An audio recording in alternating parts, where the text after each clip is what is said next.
Hi everyone, this is Cranking Mad, or people call me usually Madonna. At a recent crank-in, they were making all sorts of different things, but of course I wasn't making socks, I was making other things. And these are the little purse bags that I made. Now this one, as you can see, they have flex frames, which I will show about them. They're right in here in this other bag. And this is using what is known as that has been called now the raspberry stitch. Deb did that, and I'm sure you've probably heard about it if you're doing the circular sock machines now. This one, of course, was done out of leftover sock yarn. This one is made with was done with two strands of an acrylic yarn. I have a flatbed, so therefore I'm got plenty of the thin acrylics running around left over. This was just two pieces, and my daughter seems to have collected that one. She really likes it. This one is one that I did at the show. I haven't finished it yet because I haven't run the actual wire thing through it. But just to let you see, what I do is I make a small, there's a couple of ways of doing it, but I make a small little hole there so I can slide the flex frames in it. I wanted to basically felt this one, and so I have already semi-felted it. And you can see there are multiple sizes. Now the flex frame, I even made a thing to carry my flex frames in here. This is some old, very old wool thread that seems like it got pushed in on me. But the flex frames, they can be ordered from, of course, from Amazon. But they basically open at one end, okay? And you slide it in, and then they have a pin, which they're right there. And if you look at these are 10 millimeters or 4.33 inches, which our sock machines are 4.5, and depending on your tension and everything, again, I don't want them too loose. This one was really loose, and it ended up having to be gathered around the top some, which is okay, but some people might not like that, so you want to watch your tension a little bit. But these are the flex frames that I use, and they make cute little coin purses. Now you can get these in different sizes, so if you wanted to go down and maybe make some glasses cases, you can also do that. And then of course I had to embellish it with something. These are some little things that I actually made. The first one that is on the other one isn't, and if you can't recognize it, it is a pull tab off of one of my dog's canned dog food that I have. So anyway, and I just made a little thing to go on it. So, but you could buy something to put on it. You wouldn't have to make something. I was just had these and was seeing it and trying it myself to see if I could make something to go along with it. So anyway, I hope you'll join me, and let's make some little purse things. Okay, so I have the scrap yarn on, which is the blue. I have my ravel cord, which I always put the ravel cord in between the next waste yarn. The ravel cord makes my loops too big, so I don't like it, so I always do it like that. That is me. Because I usually use a real cheap thin thread to start it off on the machine, because I don't ever reuse it. And so I've got my buckle, okay? And again, buckle is always, if you don't know, it goes, your knitting goes in here and the teeth are down. So it's a hole with the teeth going down, and I'm going to put it on. I have two old weights, bye-bye, like that. And if I'm telling you too much information, sorry.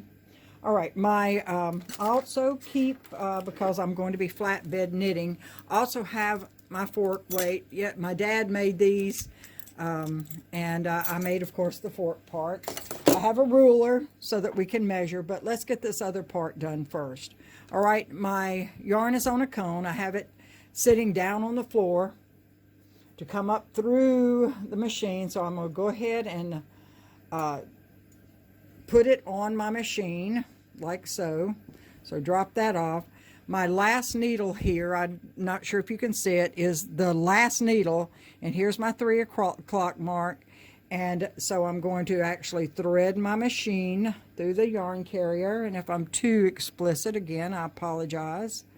And hook onto, I'm going to pull about, 10 inches thereabouts. I don't need that much, but about 10 inches thereabouts.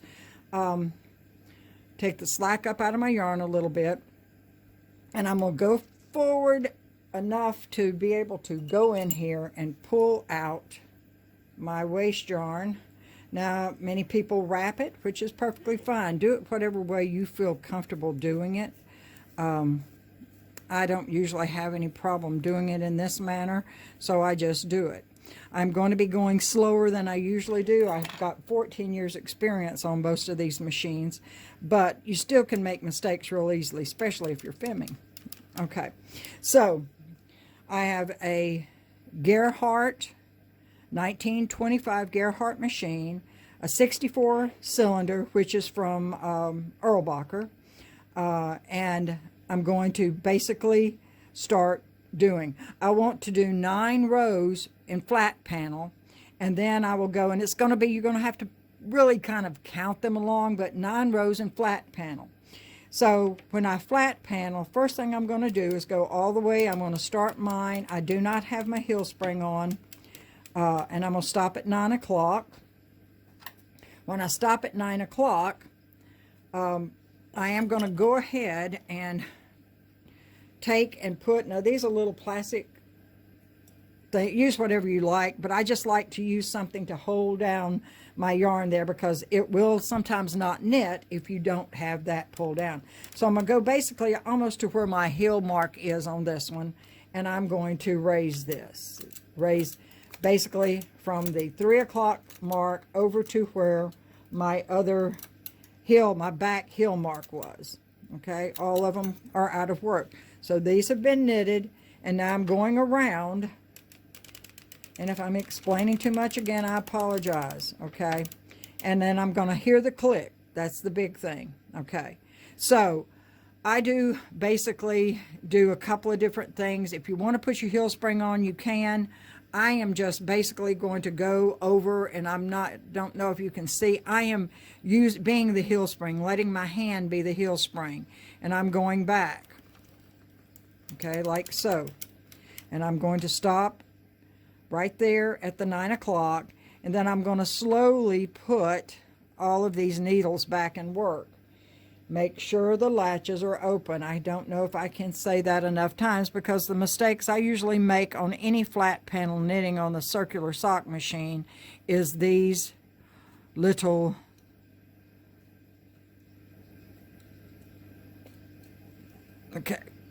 the little bitty not making all of the right things open. And there's one back there that just refuses.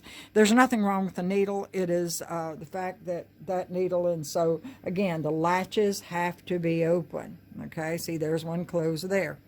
And when I get ready to knit back, I watch that real close. So I'm going to knit across almost to where I was before I did it, and I'm going to come back over here, and I'm going to start again for the last stitch on this side of the heel mark, and I'm going to raise all of my needles out of work over to my heel mark over here.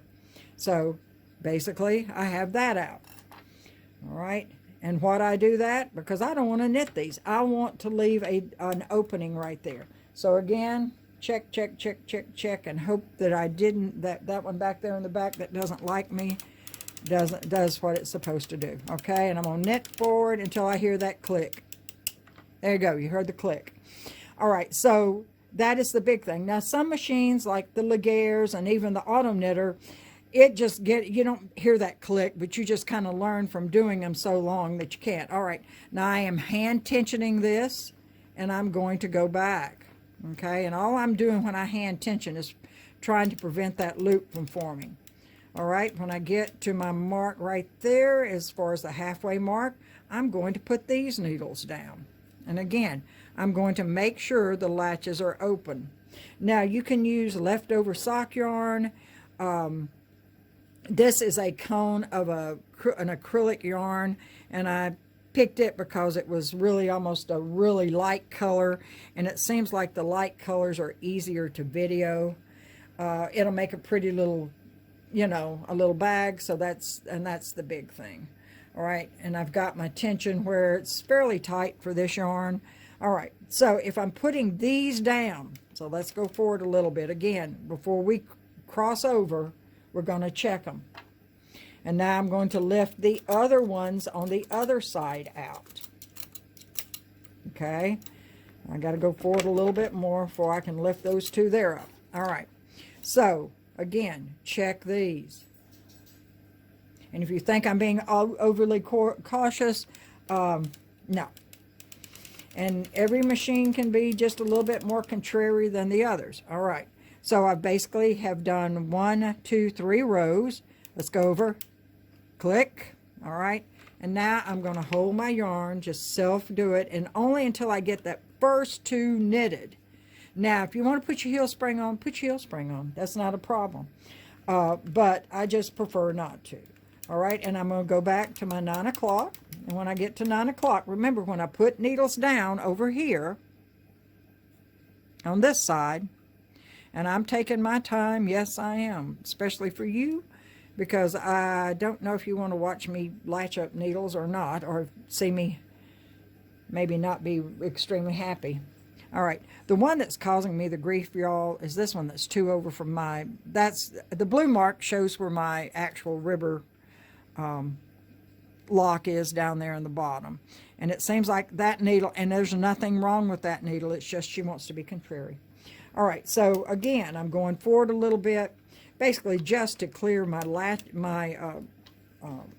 latches from down here, that I can pull half of them up. Again, I'm doing it the same place. I am making a hole there in the center, right here in the middle, so that I can act when I can do it. Again, I'm going to check, I bet, because she'll jump back up. She has no qualms of jumping back up and causing me grief here. So let's watch it, and like I said, I'm doing my best. And I've changed the needle out. I don't think it's the weights. I just think it's that it's me. The loose screw sitting in the chair is what I always call it. Okay, click. So after I hear the click, I know that my cams have cleared and I'm fine. So I'm going to pull this back. Now you see, I'm just basically all I'm doing is holding it.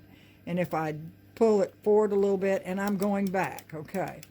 Now, when I put these down, remember when you put these down to knit them, okay. Okay, when you put them down, you want to raise the other side.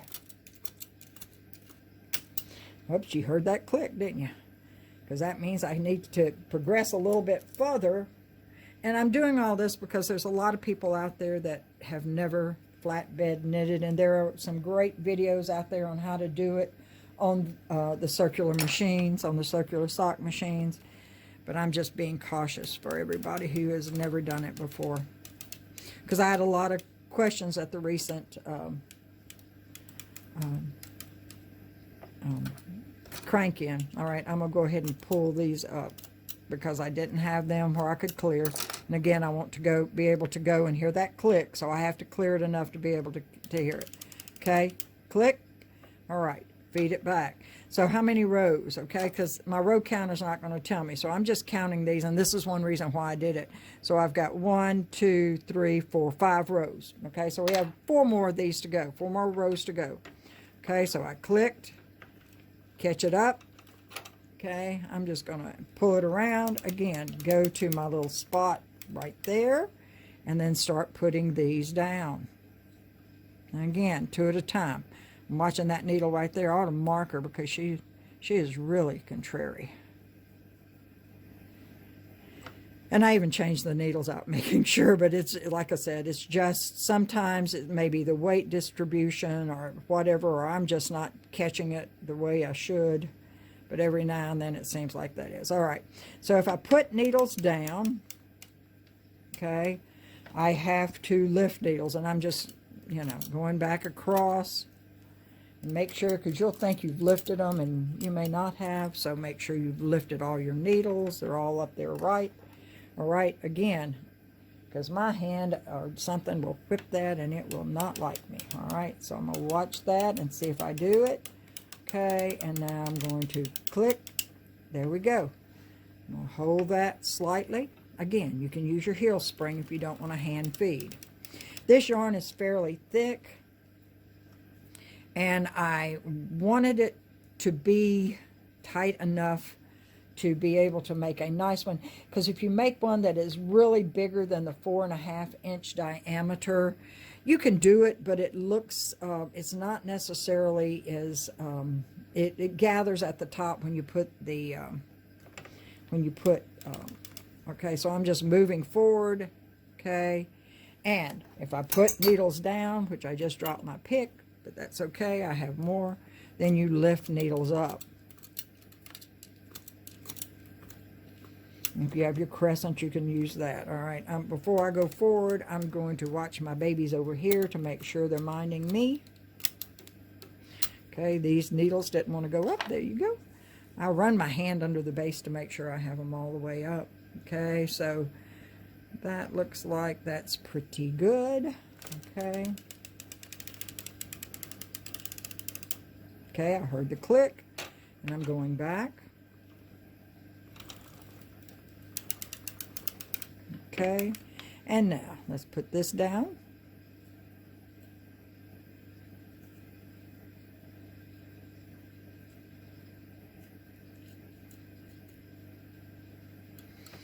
By the way, this girl, see, there it is. You see it right there? She, again, second one over. No matter how many times I put her down, she just wants to jump back up. I guess she's the princess of my machine here. She wants to have a little bit more attention than everybody else. All right. So let's go forward. And again, when you put the row down, you have to think about picking a row up. So here I go. I'm picking a row up. And yes, this is just one of the cheapy little, I say cheapy, but they're just some of the latch. You know, I've done this so long, I had to make do with what I had when I was first starting doing it. So I'm going to count my rows real fast, so I should know where I am. So I'm going to go forward, watching her over there, Miss Princess, to make sure she has decided she wants to stay down. All right, she did. She minded me for once. All right, so let's count. Okay, we have 1, 2, 3, 4, 5, 6, 7, 8. Okay, so this is our last basic row of going through that. Again, I'm holding, oops, no click. See, did you hear it? Didn't want to go. So now, all right, and we'll go forward like this. All right, and then put my needles down. I made a mistake there and didn't pick that one up. Did you see that? But I'm going to tell you, this is going to be inside that. So I'm going to not worry about it. This is a no-no. I should have not done that. I should have made sure I had it. So you can do one of two things. You can just leave it like that, or you can basically knit it off, which is like that, and put it down in there. And I'll, when I get ready to, it's going to be on the inside of the inside, so it will not be. So I'm checking all these. That little princess there didn't want to stay open for me, so we got to make sure all of these girls and some of the guys, maybe that's it. I'm calling them girls and they're not, huh? Okay, so now all the latches, nope, are open, just when you think it's safe to go back into the water. Okay, and I will fix this. It's going to be on the inside anyway. So now let's go around, and this is our last time to watch that, so we want to make sure we have that all caught. And I do that slowly till I get to there. All right, I'm going to clear my counter and add 9 to it. Add 9 to my counter. I have a different counter. I don't have the one of the kind. I have a little electronic counter, and I'm going to do a total. Now I've got 9 on it, so I want to do basically 11 more rows, or 20 rows total. Okay, and all I've got to do is that. All right, so that first part is basically the hardest part of the whole thing. And I'm not sure if you can see my hole, but I'll lift it up. See, there is my fixed hole. That would be the same thing if you were doing fingerless gloves or something, and I will tie this up. And again, this is going to be on the inside when I get ready to, after I hang my hem, so I'm not really worried about it. If I'd been worried, I'd have pulled it off and done it. But see, everybody makes mistakes. Okay, so you know from learning that was a mistake. All right. So I'm stopping right there, and what do I want to do? I want to take my weights off, and I am going to basically hang a hem. Okay, to hang a hem, I clipped this and I tied a knot in it off camera just for a second. I had to go. All right, so to hang a hem, just like you're hanging anything else. All right, so I know this is going to be my first needle. Here's my hole, and so my very first stitch, which is that one right there, should go on my number 1 needle. Okay, which is right there. Well, if I can actually do it. All right, and now the rest of the way, and this is why I use white yarn, or almost a white yarn for you, so that you could actually see me in the contrasting dark maroony brown color, or whatever color. It looks more like eggplant to me, but whatever. And so all you want to do is now just hang your hem. I have my weights off. For any of you newbies out there, I have taken my weights off. They're sitting right here. If you don't see them, they are old, but they are good. I was thinking about it the other day. I mean, think about how old this machine is, and she knits beautifully. And yes, I do have some original cylinders. It's just that I wanted a 64. I kind of like the 64. And so I ordered and picked and got a 64. But you can knit this on a 72, you could knit it on a 54, you could knit it on an 80. You might want to loosen your tension a little, but possibly not. Again, they do better if they're about if they run their 4.5 inch diameter, which is what is the diameter of this cylinder. If it's a little tight, it's okay, but again. And all I'm doing is hanging the hem. All right, so I'm going to stop and hang it. If you're newbie, you know, it's not that hard to do, because all you're doing, the biggest thing I can tell anybody that's hanging a hem is contrast yarn. And good light if you're using a dark, because I did this yesterday, I believe, with using a dark thread. It was hard for you to see, and it was hard for my old eyes to pick them up, to put them up over each other. So I decided that I would just go ahead and do another one and just crash that one and that video, and just do one that I'm using a lighter yarn so that maybe you could see a little bit better. But you can see the more contrast you have with your yarns, the easier they are to pick up. Just like so. Okay, so I'm going to stop this and go all the way around and hang the hem. I'll get back on maybe when I get ready to move my carrier, so this last little bit, so that you can see exactly how I do the rest of it. But as of right now, I've got 20 rows, and the first 9 were done in flat, and then the rest of them were done, or has just been done regular stockinette, going around the top like we normally would hang a hem. All right, let me show you this, and then I'm going to hang it, and then I'll meet you on the other side. When I get ready to move, I don't put the weights on.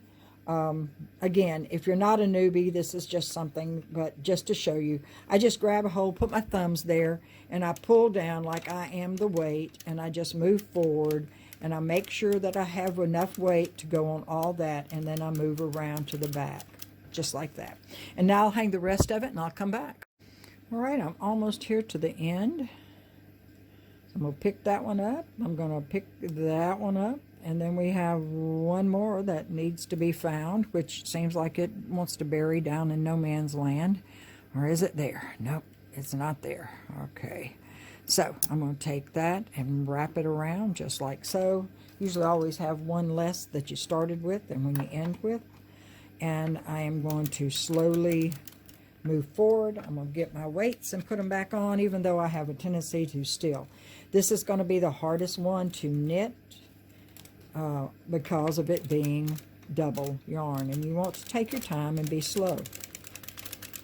All right, now I've got it all cast on. I've cast that on. I'm going to close out or zero out mine. And what I want to do is I want to make it approximately 4.5 to 5. I have my measurement already taped on my ruler right here so that I can stick it in it and make sure that it's right. And so let's go forward, and I'm going to stop and probably test it at about, say 30, and then we'll go from there. Okay, I'm at row 30, and I want to just measure it and see how I'm going. I've got 30 rows. Now I'm going to go all the way down to the top of this hem, and I'm sitting here looking at it, and I said, no, I have more ways to go. So let's go to 40. Okay, so we're going to 40, and then we'll take our weights off and see what we have then. And again, this is not, you can make it as big or as little as you like, okay? So I'm at 40. Take my ruler, go all the way down, and that looks like, okay, that's pretty close right there, because right now it is at about 5. If you want to do a couple more, hey, we can go a couple more, but I'm at 40. So the next thing I want to do before I go any further with this is I'm going to basically increase, because I'm happy with this length. Because again, I'm going to go all the way down. I've kind of let it sit, and it's hitting right at 5 almost. So I am going to take and loosen. I'm going to make sure, and I'm going to loosen this yarn down quite a bit. Okay, so I'm going to pull her down, okay, till it's down. Again, the Gerhardt's not going to have kind of the same measurements, but you saw I pushed it down pretty good. So if I go and see, so you can tell how much bigger it is, and I'm going to do this extra row. You can see how much bigger those loops are than they were before. Okay, and I'm going to stop right there just like I did before at 3 o'clock. All right, I am going to cut my yarn. I don't need a whole lot, but I'll, about, whatever, 10 or 12 inches. Maybe more than that. That one was probably a little bit more than that. Okay, and I'm going to pull my yarn through. If you're Kitchener stitching, make sure you leave a good 12 to 18 inches. I'm latch tooling, so I will not be Kitchener stitching. But even on that last row, if you do it a little bit bigger, it's always good, even for Kitchener, because you can see them better. All right, so I'm going to thread up my waist yarn. If I'd been smart, I'd have tied it on, but I wasn't. And I'm going to hook my waist yarn back up to that, just like so. There we go. All right, make sure I catch that first stitch, and there it goes. It's caught. Okay. Again, I'm going to take this. Now, I am only going to go around with waist yarn twice for a reason. Let me show you. I'm going to go around 1, okay, and basically 2.5 right there. Okay. And why do you say? Because I'm going to go over here to this side, which is 9 o'clock, and I am going to put a stitch marker on each side of that hash mark, because this is the middle of my stitching, and I don't have to worry about going in and counting to make sure I've got 32 stitches, because again, this is a 64. And then I'm going to come over here, which I really don't need that one right there that close, and I'm just going to not, do I know where this is? Yes, I do, but I just, searching for things sometimes gets kind of hectic for me. So I like it just marked. I have plenty of these markers, and since if you don't have markers, you can use pieces of yarn, you can use hairpins. It's whatever you have that you want to use. okay? But I'm going to mark stitch number 1 and stitch number 64, so I've got it. Now, I'm just going to continue out with my waist yarn.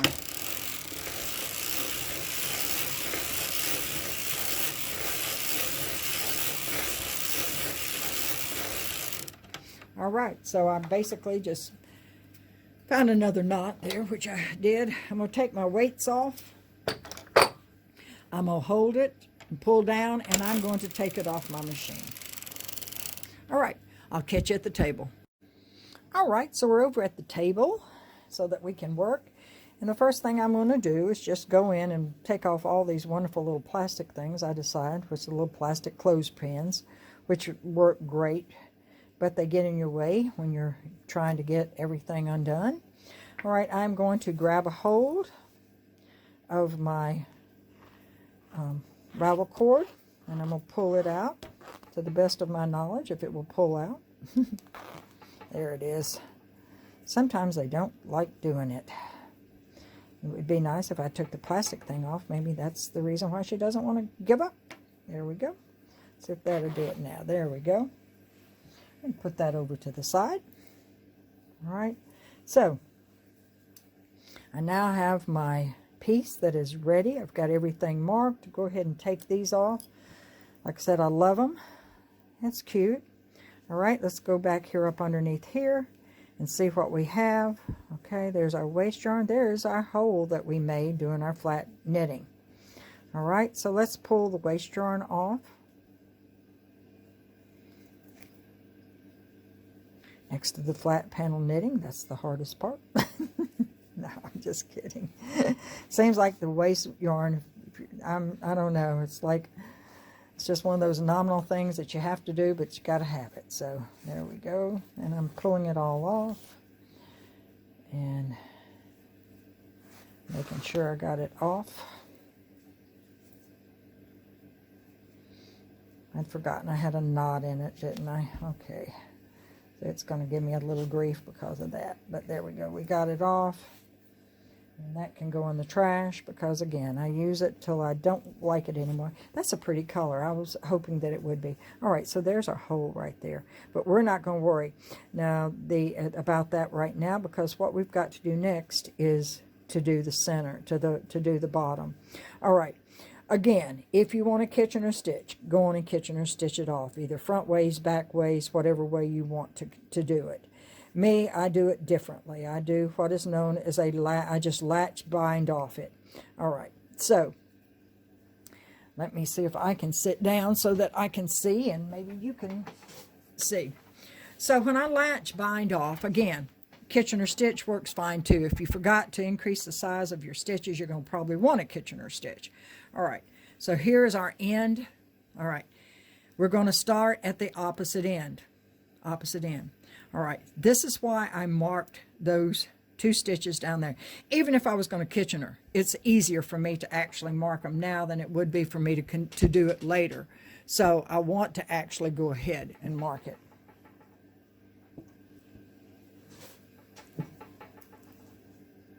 All right, so how do I latch to a bind off? Okay, I basically take my latch tool.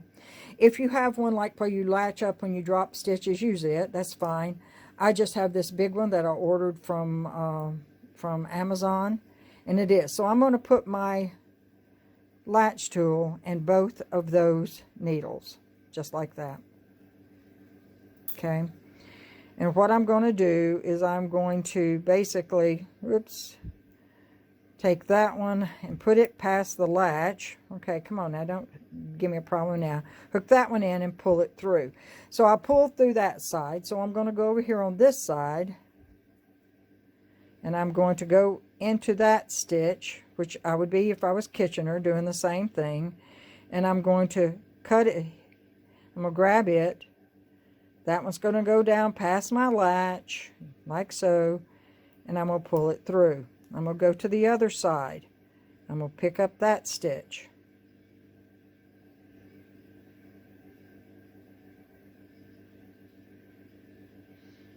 Okay, and I'm going to, that one goes behind the latch, and that one pulls through. Okay, go back to the other side. pick up that stitch. And I will tell you, I'm standing up doing this, trying to keep in front of the camera. So it seems like I'm doing a lot clumsier than I usually do. All right, that one is going to go below the latch, and that one's going to be pulled through. I'm afraid I've picked up a few pieces of my waist yarn, which I don't like doing. Okay, that one goes below.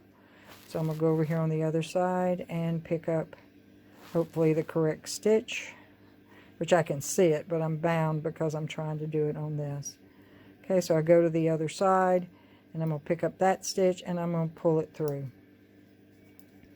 And I'm going to repeat back and forth until I get to the end. Okay, so again, I don't have trouble when I'm sitting, but I'm trying to stand to keep in front of this camera for you. All right, and there it is right there. Okay, that one goes behind the latch. The one you just picked up stays in it, and it goes like that. If you pull all the way down, you don't have a problem. I'm just making it more difficult because I'm trying to stand and do it. Okay, don't want you on there. Picked it up, go through. Picking up the waist yarn kind of made it a little bit more difficult to pull through a few times, so I didn't like that. Okay, that one goes below, and that one gets pulled through. Okay, push that one down below the latch. When you're doing it sitting, it's real easy, and you can do it. All right, so you're getting the ideas. I'm going from side to side, picking it up, and latch tooling it through. And I'm making it look a lot harder on this right now than it really is. All right, turn around and look back and make sure you've caught them all. All right, I'll catch you when I get down to this end. Okay, I'm latch tooling. I was going to say I changed and got the correct size, the smaller latch tool, because I was making it look way too hard using that larger latch tool. So now I've got the correct size. I'm not sure why I grabbed the other one, but I did. But as you can see, it works a lot easier when you have the correct size latch tool. But I would not be a good instructor if I made you think that we never make mistakes, because we do. But see, with the smaller latch tool, it's much easier to get in there and grab what you need to get and pull through. All right, so I am going to go ahead down to the other end and show you when I get there. All right, so I'm at my last 2 stitches. So I will go over here and catch the last stitch there, and go over and catch the last stitch there.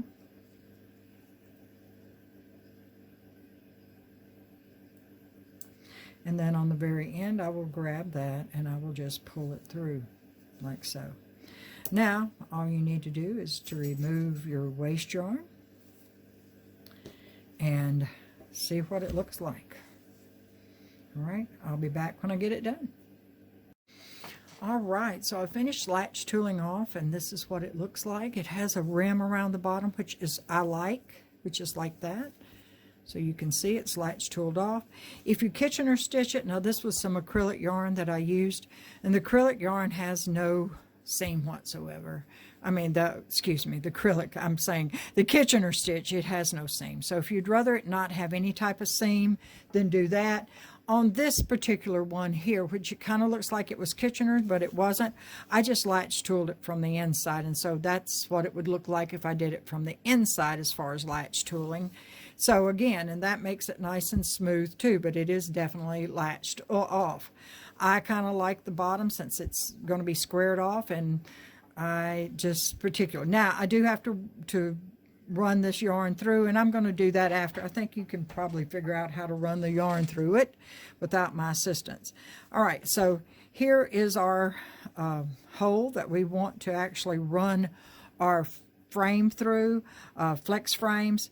Again, this is 4.33 or 10 centimeters, which is basically the same size. If we lay it down, you're going to see it's really close. It may be a little bit bigger, but it's going to be pretty close.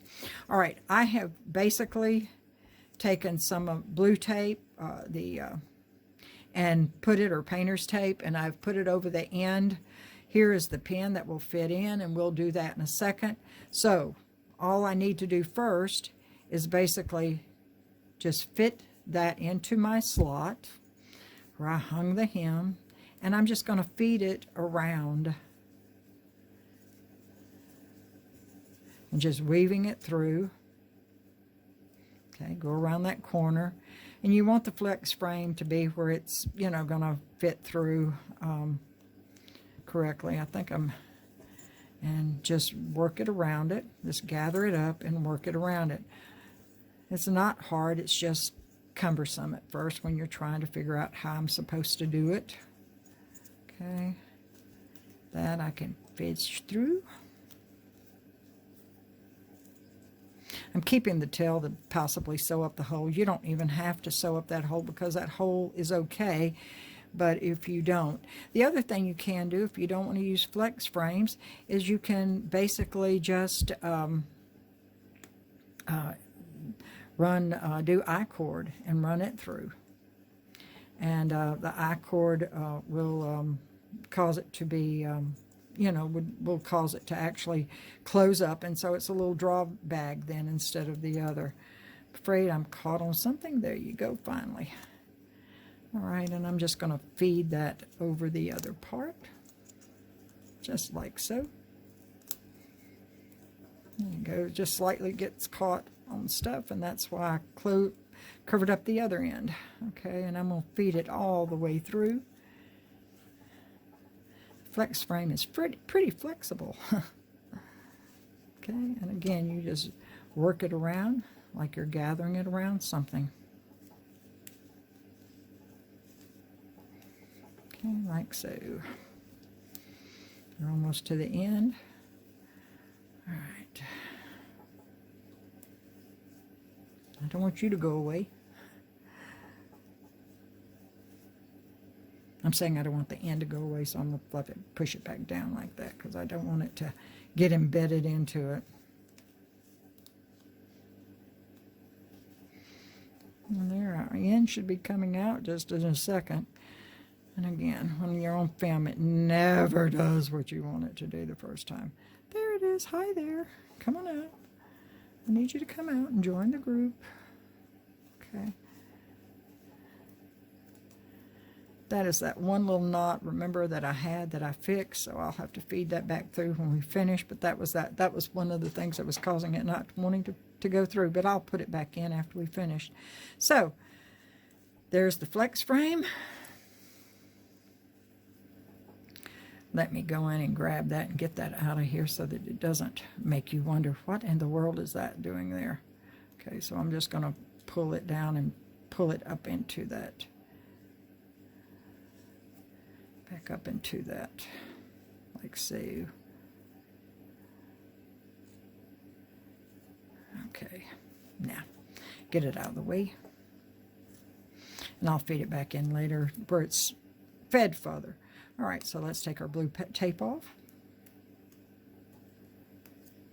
I had that on there nice and tight, didn't I? All right, stick you over there. All right, now you see that there's a place that bends right there in the flex frame. Okay, you want to make sure that's lined up correctly, and you just push your little metal pin all the way down through it. It's now caught. You take a pair of pliers or whatever you have, and you bend it down. Okay, so now just feed it around till it's square.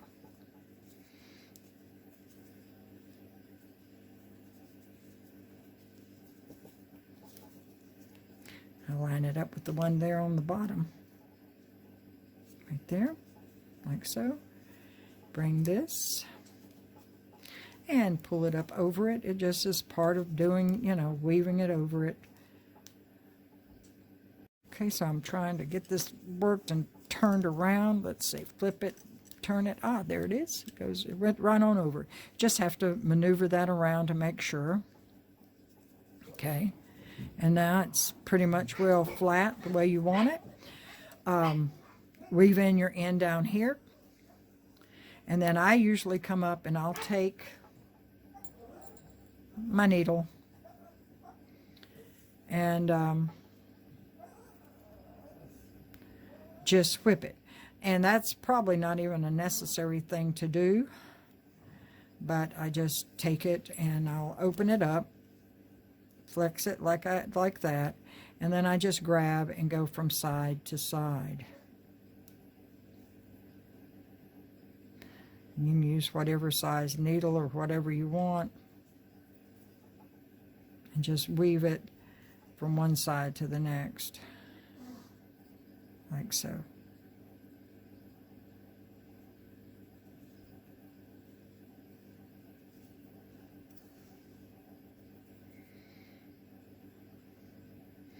And close up that hole.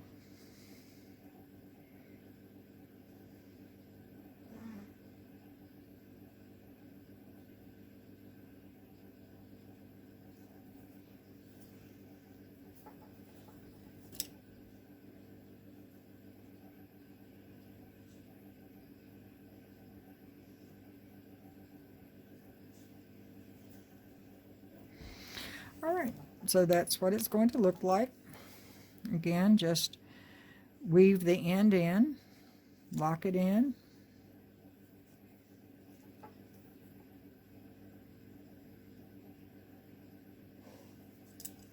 lock it in twice with the knot. Then I'm just going to weave it down through that and come up just like you would any other thing. All right, there it is. Cut it.